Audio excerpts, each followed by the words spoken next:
ये भगवान की योग माया बड़ी विलक्षण, विचित्र और अलौकिक है। आपका जैसा भी भाव वैसे आपको भगवान दिखाई दे, पक्का मानिए।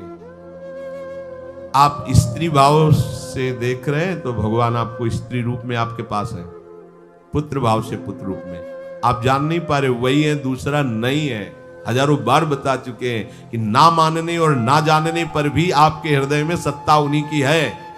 जिस दिन वो भगवान अंतर ध्यान हो जाते, प्यारे पुत्र, प्यारी पत्नी, प्यारे सुहृद मित्र आदि को आप चिता में जला देते हैं, तो था ना आपके हृदय में आदर, पर आप अनजाने से भी भगवान का ही आदर करते हो। अगर जान करके आदर कर लो तो तुम मुक्त हो जाओ इस दुख से, इस प्रपंच से। श्री भगवान कहते हैं कि मेरे अज अविनाशी स्वरूप को ये मूढ़ लोग नहीं जानते हैं, केवल वही जान सकता है जो मेरा आश्रय लेकर के मेरे को पुकारता रहता। भजन का मतलब तब पुकारना, भगवत चिंतन करना। वेदाहम शमतीतानि वर्तमानानि चार्जुन भविष्याणि च भूतानि माम तु वेद न कश्चन। हे अर्जुन, जो प्राणी भूतकाल में हो चुके हैं तथा जो वर्तमान में है और जो भविष्य में है, उन सब प्राणियों को मैं जान रहा हूं। जैसे आंवला ऐसे रख लो तो चारों तरफ से देख सकते हो, ऐसे भगवान अनंत ब्रह्मांडों को, जीवों को एक साथ देख रहे हैं। यही भगवान की भगवत्ता है, एक साथ देख रहे हैं। कोई भी जीव ऐसा नहीं है जिसको भगवान का दुलार नहीं मिल रहा हो, कहीं भी हो, अनंत ब्रह्मांड सबके लिए जो आवश्यक हो भेज रहे हैं। कोई भूखा नहीं रह सकता। एक बार वीर शिवाजी समर्थ गुरु श्री रामदास स्वामी जी के पास गए और कहा कि स्वामी जी अकाल पड़ा हुआ है, तो हमने सारा का सारा खजाना खोल दिया और सबको पवाया। तो गुरु बड़े कृपा सिंधु थे, उन्होंने देखा कि इनके हृदय में एक गर्भ का अंकुरण हो रहा है कि मैं भरण पोषण किया सबका अकाल में। तो उन्होंने कहा कि शिवू यह हथौड़ा उठाओ, आओ चलो हमारे साथ। एक बड़ा पत्थर का, इसे तोड़ो। महाराज जी तोड़ा, हटाया तो नीचे मिट्टी में दबा हुआ स्वस्थ में ढके कैसा, बिल्कुल। बोले इसको किसने दिया? देखो ना कितना स्वस्थ है, पुष्ट है, इसको कौन आहार दे रहा है, इसको कौन प्राण पोषण कर रहा है? बोले भगवान। तो बोले तुम कैसे दाता बन गए? संपत्ति तो सब भगवान की है, भगवान ही सबका, ये अहम मत करो कि तुम पोषण करते हो। नहीं, छोटी सी वृत्ति को भी गुरुदेव बर्दाश्त नहीं करते। जो गुरु शरणागत होता है वो उनकी बात समझता है, अन्यथा वो अपनी मनमानी वृत्ति को ही आदर देता है, गुरु की आज्ञा वृत्ति को नहीं देता। छोटा सा भी अभिमान का कण अपने जनों में गुरुदेव को बर्दाश्त नहीं होगा, क्योंकि यही भगवत प्राप्ति में बाधा बन जाएगा। कितने जीव चराचर जगत में, देखो हमारे भगवान की भगवत्ता, सबको देख रहे हैं, सबको व्यवस्था दे रहे हैं, सब कुछ देख रहे हैं।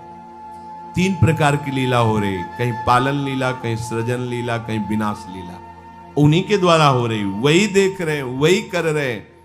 अगर ये बात तुम्हारी समझ में आ जाए तो अभी भगवान की शरण हो जाओ, पर अहम के कारण ये बात समझ में नहीं आती। जो भूतकाल में हो चुके हैं, वर्तमान में हैं, जो भविष्य में होंगे, सबका प्रभु वर्तमान की तरह देख रहे हैं, दर्शन कर रहे हैं।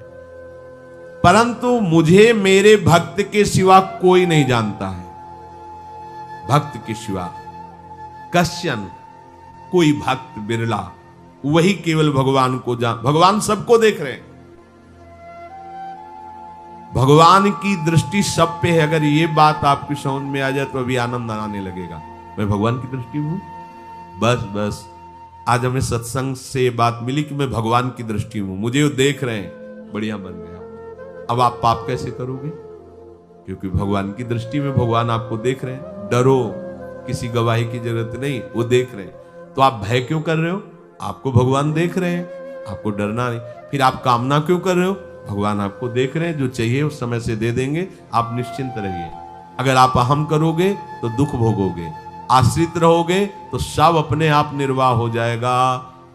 एक आदमी ट्रेन के डिब्बे में बैठे ऐसे ऐसे दौड़ रहा था। एक ने पूछा भाई क्यों दौड़ रहे? बोले अमुक स्टेशन जाना है। तू बैठ जा, गाड़ी चल रही है, ट्रेन चल रही, तू बैठ जा। ऐसे ही त्रिगुणात्मिका माया की ट्रेन चल रही, पूरे विश्व का विश्वंबर भरण पोषण कर रहे हैं, तू तो बैठ जा भगवद आश्रय लेकर के। तू काहे को दौड़ा घूम रहा है? लेकिन ये अहंकार के कारण भटकता रहता है। भूत, वर्तमान और भविष्य काल, ये 3 विशेषण देकर भगवान कह रहे हैं कि मैं सबको देखता रहता हूं, जो हो गए, जो हैं, जो होंगे। भूत के प्राणी, भविष्य के प्राणी अथवा वर्तमान के प्राणी सभी भगवान की दृष्टि में वर्तमान की तरह ही हैं। ये भूत, भविष्य, वर्तमान काल केवल हम लोगों की दृष्टि में भेद है, भगवान की दृष्टि में नहीं। हो चुका, होगा, हो रहा है। भगवान की दृष्टि में सब हो रहा है, पीछे का भी, अब का भी, सब सामने चल रही सीन। हमारे हृदय में विश्वास हो जाए प्रभु हमें देख रहे हैं। अभी तो हमें ये नहीं पता कि हम भजन कर रहे हैं, भगवान पता नहीं जान रहे हैं कि नहीं जान रहे हैं। अभी भक्ति में रंग आ जाए, अगर ये बात समझ में आ जाए कि प्रभु देख रहे हैं हमें। देखो, जब हमारे गुरुजन बैठकर सुनते हैं और जब गाने का अवसर मिलता है तो ज्यादा उत्साह होता है कि बैठे सुन रहे हैं। ऐसे ही अगर हम मान ले कि हमारे प्रभु सुन रहे हैं, हम जो भजन कर रहे हैं हमारे प्रभु देख रहे हैं, जो सेवा कर रहे हैं भगवान हमारे स्वीकार करें, प्रियालाल स्वीकार कर, अभी भक्ति का रंग आ जाए, ये बात हमारे हृदय में बैठ जाए कि मैं हर समय प्रभु की दृष्टि में हूं, हर समय मैं अपने आराध्य देव की दृष्टि में हूं, कितना आनंद आएगा। अंदर से सोचो जरा, हर समय वो हमें देख रहे हैं और वो कह रहे हैं मैं देख रहा हूं। पीछे जो तुम किए वो देख रहे हैं वर्तमान की तरह, अभी जो वो तुम देख रहे हो, देख रहे हैं, आगे जो करोगे वो भी देख रहे हैं। वो पहले से उनको सब पता है, तुम ऐसे ऐसे चलोगे, ऐसे ऐसे कार्य करोगे। भगवान की दृष्टि में सब कुछ वर्तमान ही रहता है। संपूर्ण प्राणी काल के अंतर्गत है और प्रभु श्री हरि कालातीत है। देश, काल, वस्तु, व्यक्ति, घटना, परिस्थिति ये बदलते रहते हैं, पर प्रभु श्री हरि वैसे के वैसे ही रहते हैं। काल के अंतर्गत प्राणियों का ज्ञान एक सीमित है।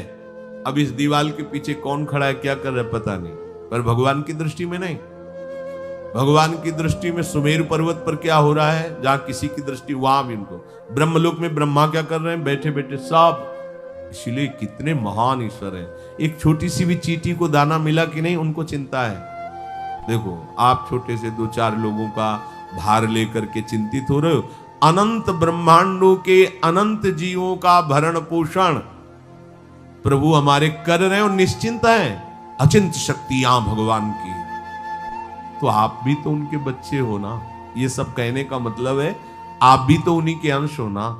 2-4 की चिंता में इतने तुम बावरे हो रहे हो, डिप्रेशन में पहुंच रहे हो। 2-4 कामनाओं के पीछे इतने, अनंत ब्रह्मांड तुम्हारा जो अंशी है, अनंत ब्रह्मांडों के अनंत जीवों का अनंत काल से भरण पोषण करता चला आ रहा है। कहीं भी किसी के साथ कुछ भी गलत नहीं हो सकता। जैसे कहते हैं कि क्या गलत हुआ, देखो ना अभी तो बच्चा था, ऐसा ऐसा हो गया, तो तुम्हारी दृष्टि में बच्चा है, पीछे तो बहुत पुराना है ना, जो कर्म करके आया उसका फल। कहीं भी गलत किसी के साथ नहीं होता, ध्यान रखना। जहां कुछ होता है, अभी हमने देखा मनो कि ये तो बहुत गंदा है, तो सीधे जा रहा था, ये आदमियों ने मिलकर इसे पीटा, अभी सीधा चल रहा, पीछा टेढ़ा चल के आया है, और जिनको पीटा है वही आके इसे पीट रहे हैं। अब हम वर्तमान को तो देख रहे हैं ना, पीछे की बात तो देख नहीं रहे ना, और भगवान पीछे की देख रहे हैं कि इसने पीछे बहुत ऐसा गलत किया, उसका हिसाब इसको मिल रहा है, इसलिए चुपचाप देखते रहते हैं। ध्यान रखना, इतना भी गलत नहीं हो सकता इस सृष्टि में। वो कैसे गलत नहीं हो रहा, अभी तो नवयुवक था, उसने कुछ ऐसा किया ही नहीं, अभी तो नई अवस्था थी, अभी तुम्हें दिखाई दे रहा है 15 वर्ष का है, लेकिन भगवान देख रहे हैं मेरा पुरातन अंश है, किस जन्म से क्या क्या करते चला रहा है। ये ज्ञान हो जाएगा तो किसी भी बात में आपको दुख नहीं पहुंचेगा, विक्षेप नहीं पहुंचेगा। नहीं, बड़े बड़े विक्षिप्त हो जाते। एक गौतमी नाम की महान तपस्विनी थी, महाभारत में कथा आती है, उसका एक ही पुत्र था और उसको सांप ने काट लिया। तो वहां की कुल भील उठा के लाए और कहा, देवी मां ये देखो सांप ने तुम्हारे बेटे को काट लिया। तो उनका इतनी सामर्थ्य सांप की कैसे हो गई कि मेरे बेटे को काट लिया और मेरे से भय नहीं माना।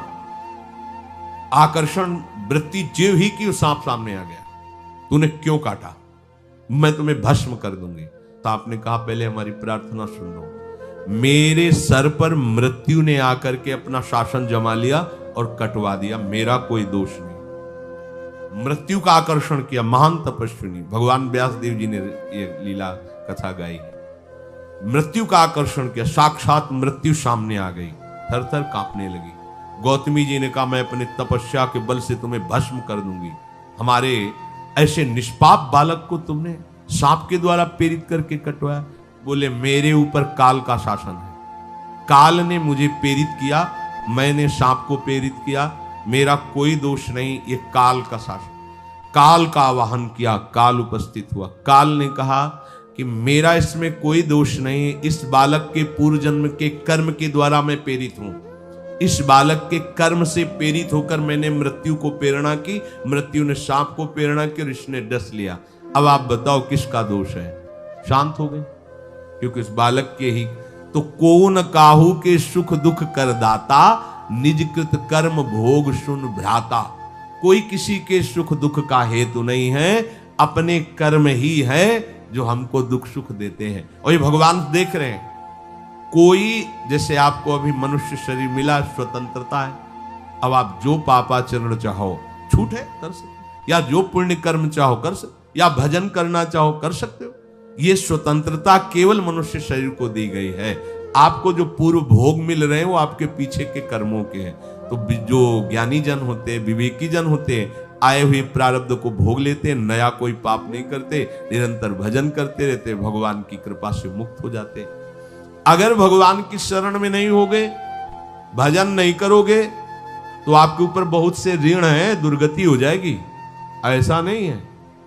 आप यहां भी तो देखो ना, आपके मकान, आपका व्यापार, सब कुछ आपका कहा जाता है, लेकिन सब कुछ सरकार का है। हर चीज का टैक्स देना पड़ेगा तुम्हें, पानी का भी टैक्स देना पड़ेगा, मकान का भी टैक्स देना पड़ेगा, और तुम भी जो करोगे वो पैसा दो सरकार को, टैक्स। तुम ऐसे फ्री थोड़ी जा जाए, नहीं होता, देना पड़ता है ना।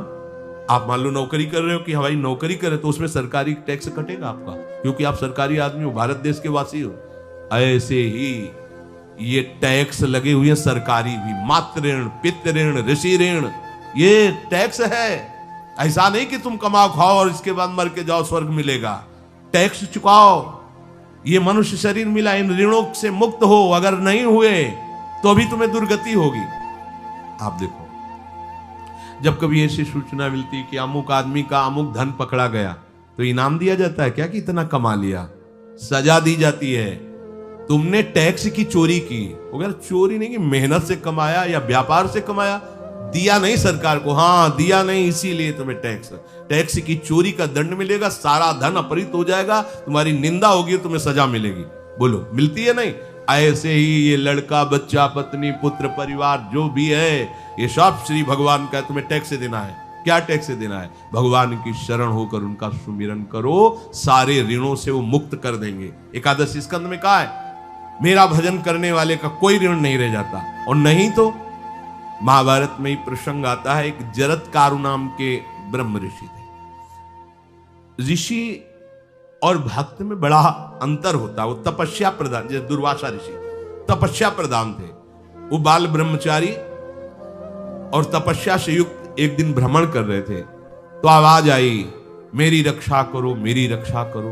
तो उस आवाज की तरफ बढ़े तो देखा कुएं में उल्टा लटके हुए हैं बहुत से ऋषि, और एक केवल तंतु है, एक केवल तंतु है जिसमें दो चूहे लगे हुए उसको भी काट रहे हैं, एक काला और एक श्वेत।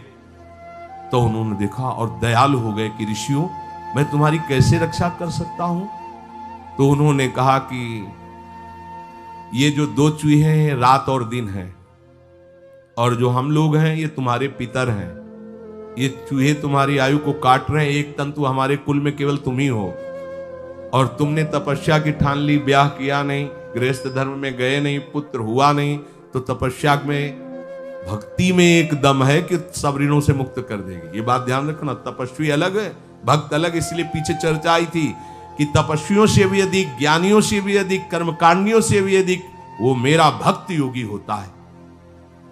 तुमने तो ब्याह किया नहीं, तो अब ये तंतु रात दिन तुम्हारे जीवन को काट रहे, जहां तुम खत्म हुए हम सब नरक में गिर जाएंगे। पितरों ने कहा तुम पितर ऋण से युक्त हो, मुक्त तभी होगे जब ऐसा करो। वो दृश्य खत्म, अंतर ध्यान हो गया। वो बड़े दुखी हुए कि क्या करें। तो उन्होंने मन में निश्चय किया कि एक ब्याह तो करूंगा पितरों के उद्धार के लिए। इतने बड़े तपस्वी हैं जरत्कारु जी, बड़ी महिमा है, लेकिन बात यहां फंस गई। पितर, उन्होंने मन में निश्चय किया कि कोई आके अपनी कन्या दे दे और उसका भी नाम जरत्कारु हो। मैं बिल्कुल भरण पोषण नहीं करूंगा और कभी हमसे कोई प्रश्न ना करे। ऐसी अगर कोई कन्या देगा तो मैं स्वीकार कर लूंगा।